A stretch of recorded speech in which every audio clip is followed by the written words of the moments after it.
আপনারা দেখছেন এই অঞ্চলের সবচেয়ে প্রভাবশালী জমিদার বাড়ি। হ্যালো, আমি ধ্রুব সৌরভ। আপনারা দেখছেন ধ্রুবস ভিউ। আজ আমি আর আমার ফ্রেন্ড সৌরভ দুই মিতা মিলে যাচ্ছি উলানিয়া জমিদার বাড়ি। তো সবাই ভিডিওটা দেখতে থাকুন। উলানিয়া জমিদার বাড়িটি বরিশাল জেলার মেহেন্দিগঞ্জ উপজেলার উলানিয়া ইউনিয়নে অবস্থিত। বরিশাল থেকে আসার জন্য অবশ্যই আপনাকে নদীপথে আসতে হবে। এখানে কোনো সড়ক যোগাযোগ নাই সরাসরি। বরিশাল থেকে লঞ্চ যোগে মেহেন্দিগঞ্জ পাতারহাট আসতে আপনার সময় লাগবে 2 ঘন্টার মতন, আর ভাড়া নেবে 150 টাকা। পাতারহাট লঞ্চঘাট থেকে পাতারহাট বন্দরে অটোতে যেতে সময় লাগবে 10 মিনিট, আর ভাড়া 20 টাকা। আর বাইকে যেতে সময় লাগবে 5 মিনিটের মতো। 2 জনের জন্য ভাড়া 40 থেকে 50 টাকার মতো। পাতারহাট বন্দরে এসে আপনাকে যেতে হবে হাসপাতাল রোড ফায়ার সার্ভিসের সামনে। সেইখান থেকে আপনি অটো বা বাইক যোগে উলানিয়াতে যেতে পারবেন। অটোতে গেলে আপনার সময় লাগবে 40 থেকে 45 মিনিট, আর ভাড়া নেবে 40 টাকা। আর আপনি যদি বাইকে যেতে চান সেই ক্ষেত্রে 2 জনের জন্য বাইক 100 টাকায় উলানিয়া বাজার পর্যন্ত যায়। সেই ক্ষেত্রে আপনার সময় লাগবে 20 থেকে 30 মিনিট পর্যন্ত। উলানিয়া বাজার পার হয়ে শেষ দিকে মেঘনার পাড়েই উলানিয়া জমিদার বাড়িটি অবস্থিত। বর্তমানে আমরা উলানিয়া বাজারে অবস্থান করছি। উলানিয়া বাজারটি পার করতে করতে উলানিয়া জমিদার বাড়ির ইতিহাস সম্পর্কে আমরা জেনে আসি। ইতিহাস সাক্ষ্য দেয় বাকলা তথা চন্দ্রদ্বীপের এই অঞ্চলটা এককালে পর্তুগিজ, আরাকান, ফিরিঙ্গি, বর্গী, মগ জলদস্যুদের অভয়ারণ্য ছিল। বিভিন্ন সময়ে এসব জলদস্যুদের প্রতিহত করতে মুঘল সেনাপতি শাহবাজ খাঁ, আগা মেহেদী প্রমুখ তাদের পরাক্রমশালী সেনাবাহিনী নিয়ে অভিযান চালায়। এই অঞ্চলের পূর্ববর্তী নাম শাহবাজপুর এবং বর্তমান নাম মেহেন্দিগঞ্জ তাদের স্মৃতি এবং বিজয়ের স্মারক।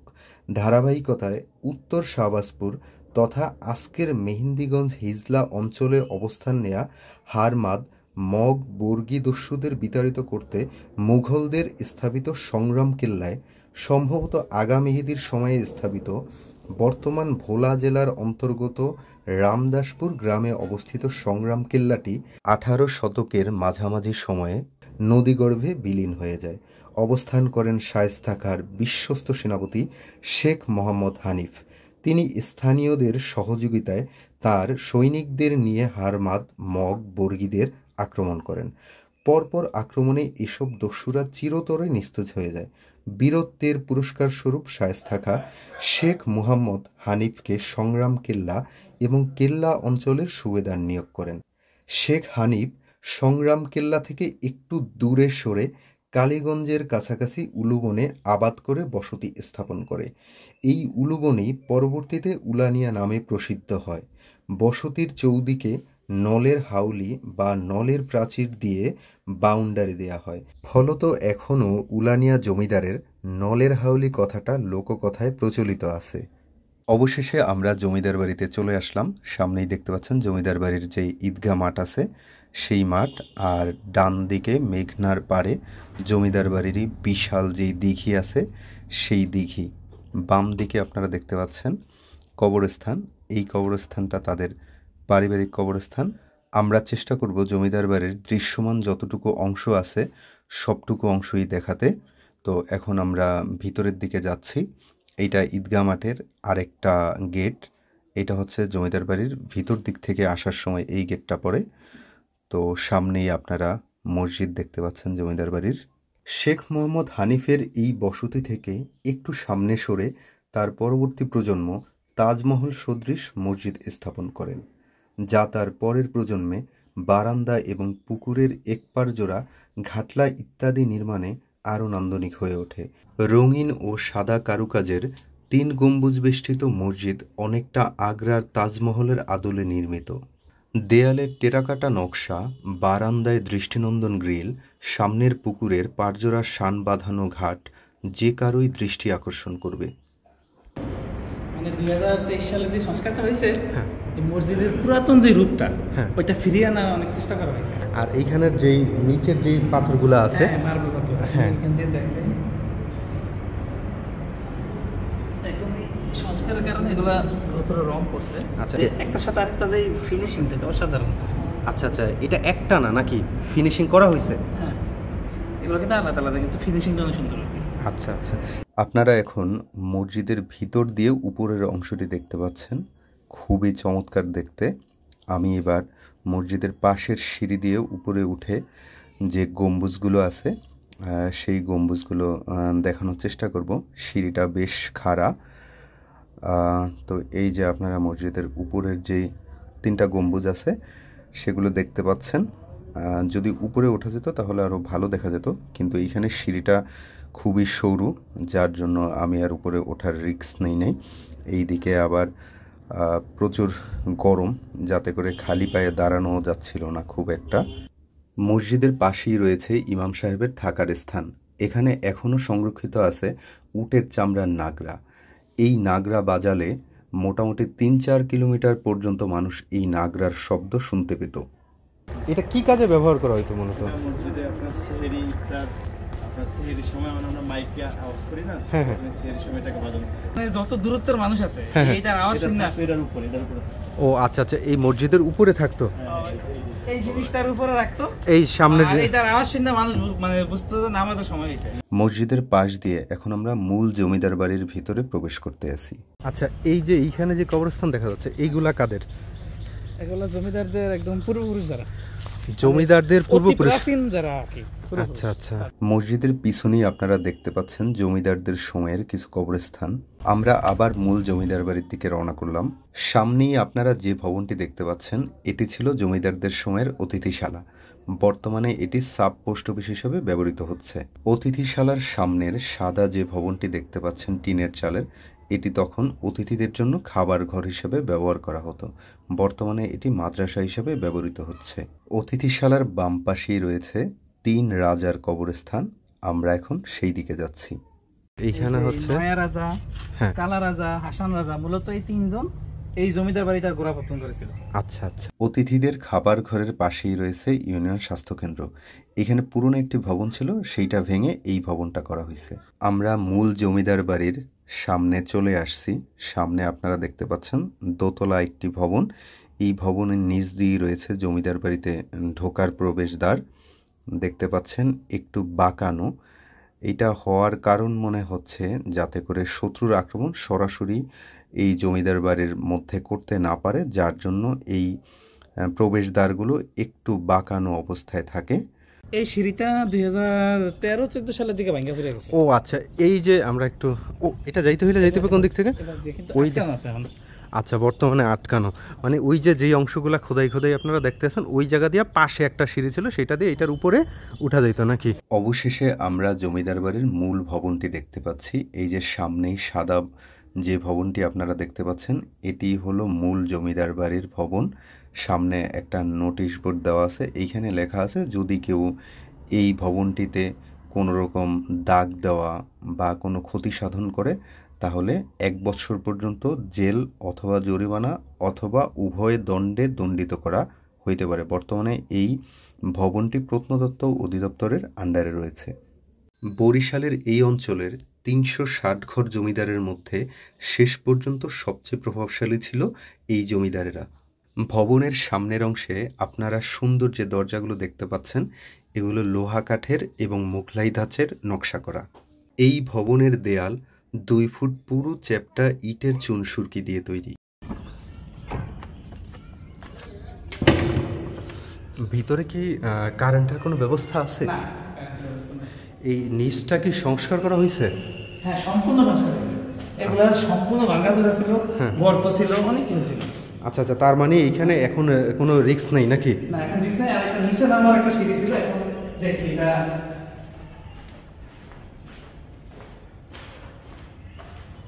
বন্ধ করে দেওয়া হয়েছে। আচ্ছা, এইখানে ছিল একটা নিচে নামার সিঁড়ি। এটা নিচে আরেকটা ভবন, মানে আরেকটা আছে। আরেকটা ভবন ছিল নাকি? না এখনো আছে? এখনো আছে, এই যে দেখছেন? আচ্ছা আচ্ছা, আর এই যে এইখানের যে দরজাটা, এটা কি? এই বাইরে। আচ্ছা আচ্ছা, বাইরে যাওয়া। ওই নিচে যাওয়ার প্রবেশপথ আটকে আছে। আচ্ছা, নিচে যাওয়ার সিঁড়ি ছিল একটা, আর দেয়ালে রয়েছে টেরাকাটা নকশায় ফুল, লতা পাতা, শিকড়ের দৃশ্য, হরিণের ঘাস খাওয়ার চিত্র ও পাখি ওড়ার দৃশ্য।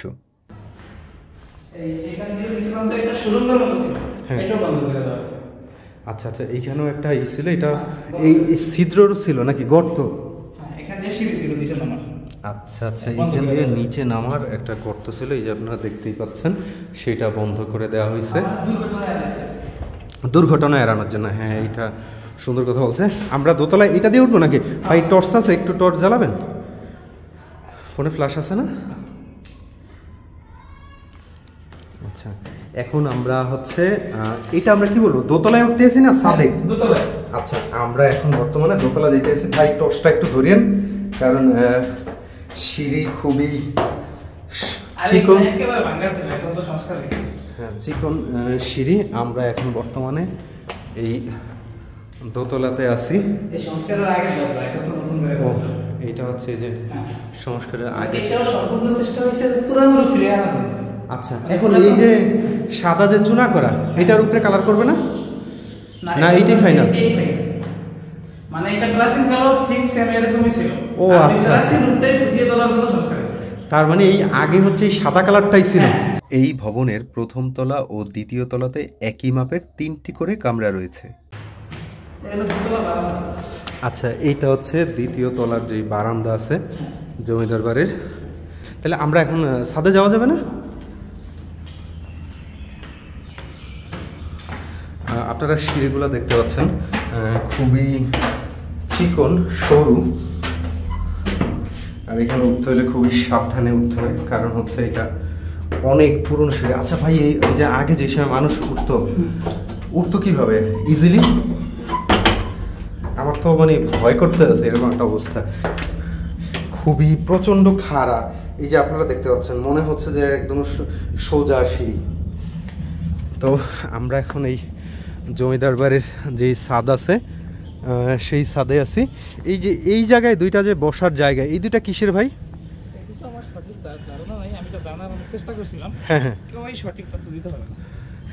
কিন্তু এইটা অবশ্যই তো এইখানের কোনো একটা কাজ ছিল। হ্যাঁ অবশ্যই, কাজ তো অবশ্যই ছিল। ছাড়া তো হয় না। হ্যাঁ, এই রেলিংগুলো না ভাঙা ছিল? ভাঙা ছিল, এগুলোর ভিতরে আবার এভাবে গ্রিলের ভিতরে ছিল, এগুলো সব ভেঙে ফিরে গেছে। ওগুলো নতুন করে আর দেওয়া হয় না। আচ্ছা আচ্ছা, তো এই হচ্ছে যে জমিদার বাড়ির যেই ছাদ আছে, আপনারা দেখতে পাচ্ছেন। আমরা উপর থেকে হচ্ছে নিচের ভিউটাও একটু দেখাইব। এই যে এইটা আমাদের, আমরা যেই মূল গেটটা দিয়ে আসলাম, এইখানে কত দূর আসলে ক্যামেরা নেওয়াটা রিস্ক হয়ে যাবে, আমি এইখান দিয়ে দেখাই। এই যে মূল গেট দিয়ে আসলাম, আমরা এখন নিচের দিকে যাচ্ছি। নিচেও অনেক কিছু দেখার আছে, যেখানে দাপ্তরিক কাজকর্ম করা হইতো, ফল বাগান, এরপরে কাচারি। তো ভিডিওটা দেখতে থাকুন।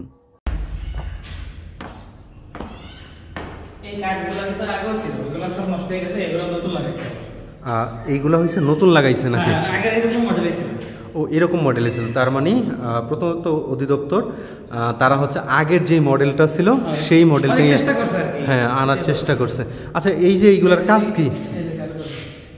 এই যে কারুকাজগুলো আপনারা দেখতে পাচ্ছেন, এই যে এইগুলার কাজ কি? কাঠের এই অংশগুলা। আচ্ছা, আমরা এখন কোন দিক যাবো ভাই? এইদিকে অনেক উর্দু আরবি লেখা থাকা ছিল। ও এইখানে হচ্ছে, এটা হচ্ছে আরবি না উর্দু ভাই? উর্দুর মতো মনে। আচ্ছা আচ্ছা, এই যে এই ভিটিটা, এইটা কিসের ছিল? এটা একটা টিনের ঘর ছিল। এখানেও না, জমিদার আমলে কি ছিল? ওই সময় তো টিনের ছিল না। না, ওই সময় টিনের ছিল। ওই সময়ই টিনের ছিল? এই প্রাচীন টিনের ঘরটা বহু বছর ছিল। হ্যাঁ, ওই সিঁড়িটা যখন ভেঙে পড়ছে, এই টিনের ঘর সহ পড়ছে। ও আচ্ছা আচ্ছা আচ্ছা। আর এই পাশে যেই গেটটা দেখা যাইতেছে, এই গেটটা কিসের ভাই? হ্যাঁ, তারাও জমিদার ছিল নাকি? আচ্ছা, এইখানে ভিতরে হচ্ছে অন্য মানুষ এখন থাকে না? আচ্ছা আচ্ছা। আর ওই পাশে যেই ভবনগুলো দেখা যায়, তাদের ফল বাগান ছিল। এখনো কিছু কিছু গাছপালা আছে। ও আচ্ছা আচ্ছা। এই ভবনটা হচ্ছে ভাই কি জানি বললেন?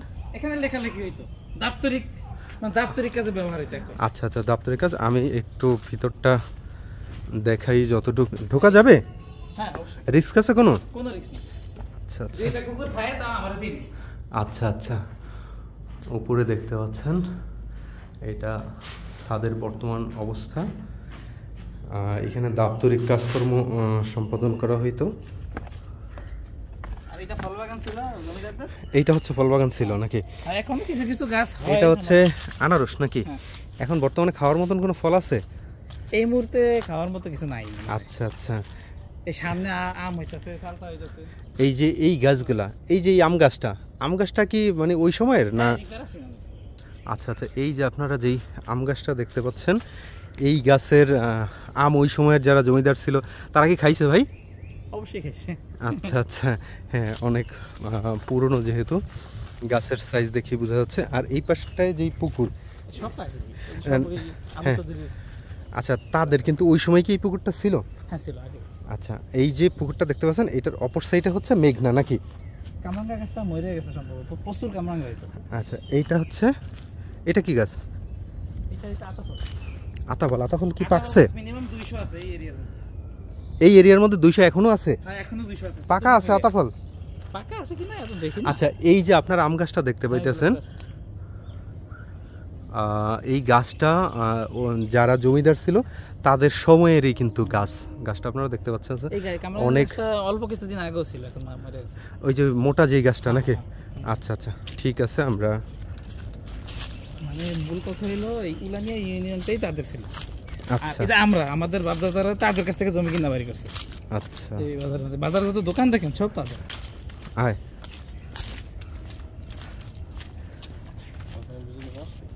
এই যে মাদ্রাসাটা হইছে, এটাও তারা দান করছে জমি। ওই সাইডের না? এই ভবন থেকে 4-5 মিনিটের পথ একটা কাচারি আছে, সেইটাও এই জমিদার বাড়ির। আমরা এখন সেই দিকটাতেই যাচ্ছি। এই যে এইখানে কি ছিল ভাই, রাজু ভাই? এই যে এইখানেও টিনের ঘর ছিল? টিনের ঘর ছিল, এটা ভাঙে ভালো হইছে। এই প্রাচীন ছিল। আচ্ছা আচ্ছা, এইটাও প্রাচীন ছিল না? আর এই যে এই পুকুরটা, এটাও তাদের জমিদার বাড়ির। মানে এরকম অনেক পুকুর আছে না? আচ্ছা, আপনারা এখন গেটের বাহির থেকে জমিদার বাড়ির যেই দৃশ্যটা আছে সেটা দেখতে পাচ্ছেন। সামনেই আপনারা আরেকটা ভবন দেখতে পাবেন।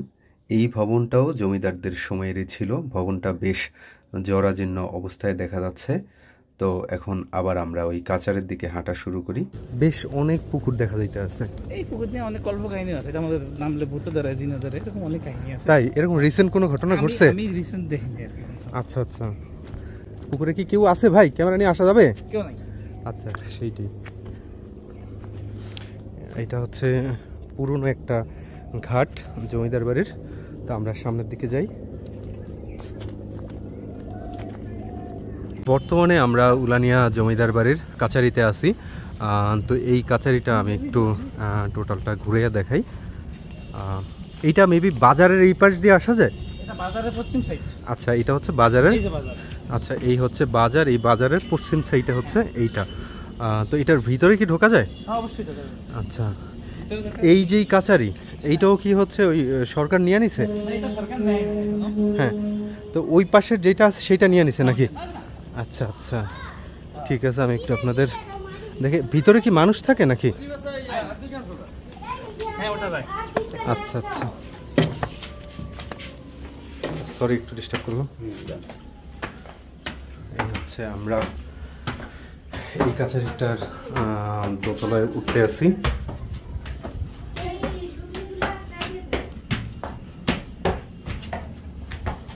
মূলত এটার ভিতরে কেউ থাকে না, যাদেরকে দেখছেন তারা এমনি রান্না বান্না করে এদিকে অনেক চাকরিওয়ালা করে খাওয়ায়। ও আচ্ছা আচ্ছা আচ্ছা, এই যে সামনে যে বাজারটা দেখা যাইতেছে এইটাই উলানিয়া বাজার নাকি? আচ্ছা আচ্ছা, এখন আমরা এই কাচারের ছাদ থেকে নিচের দিকে নামতে আসি এবং সেখান থেকে দেশবরেণ্য কবি আসাদ চৌধুরীর বাড়ির দিকে যাব। বর্তমানে আমরা আছি কবি আসাদ চৌধুরীর বাড়িতে। ভিতরে কি যাওয়া যাবে ভাই? হ্যাঁ অবশ্যই। আচ্ছা, এখানে কেউ থাকে, তাদের আত্মীয় স্বজন? হ্যাঁ থাকে। আচ্ছা আচ্ছা, এটা হচ্ছে আসাদ চৌধুরীর পুরাতন বাড়ি। আচ্ছা, এটা সে শেষ জীবনটা কাটানোর জন্য করছিল, কিন্তু সেই সৌভাগ্য আর হয় না। এই বাড়িটা সে করছিল যে শেষ জীবন এইখানে কাটানোর জন্য। এই জমিদার বাড়িতেই জন্মগ্রহণ করেছেন অমর 21 গানের রচয়িতা আব্দুল গাফফার চৌধুরী, দেশবরেণ্য কবি আসাদ চৌধুরী, নাট্যজন আতিকুল হক চৌধুরী সহ আরও অনেক জ্ঞানীগুণী মানুষ। জমিদার বাড়ির ইতিহাস সম্পর্কিত তথ্যাবলী কবি ও গবেষক আতিকুর রহমান হিমুর উলানিয়া জমিদার বাড়ি প্রতিবেদন থেকে নেওয়া হয়েছে, আর সরজমিনে ঘুরিয়ে দেখিয়েছেন স্থানীয় রাজু ভাই। এতক্ষণ যারা ভিডিওটা দেখলেন সবাইকে অসংখ্য ধন্যবাদ। বিশেষ ধন্যবাদ। এই যে আমার পাশে রাজু ভাই আছে, রাজু ভাই না থাকলে এই উলানিয়া জমিদার বাড়ির এতটা আমি ঘুরে আপনাদের দেখাইতে পারতাম না, কারণ আমি ব্যক্তিগতভাবে এতটা আমি চিনি না। তো ধন্যবাদ রাজু ভাই। রাজু ভাই, আপনার কি কিছু বলার আছে? না, আপনাকেও ধন্যবাদ, আবার আসবেন। আচ্ছা, ধন্যবাদ ভাই, ভালো লাগলো আপনার সাথে অনেক সময় ছিলাম, অনেক কথা হইল। তো আপনারা যারা ভিডিওটা দেখলেন, ভালো লাগলে ভিডিওটা অবশ্যই বেশি বেশি করে শেয়ার করে দেবেন, কারণ আপনারা যত বেশি শেয়ার করবেন তত আমি অনুপ্রাণিত হব, তত এরকম আরও যেসব সুন্দর সুন্দর ভিউ আছে, দৃশ্য আছে, জায়গা আছে, পুরনো ঐতিহ্য, ইতিহাস, সেগুলো আমি শেয়ার করতে পারবো। সবাই ভালো থাকবেন, সবার জন্য শুভকামনা রইল। টাটা। ওকে, ভালো থাকবেন।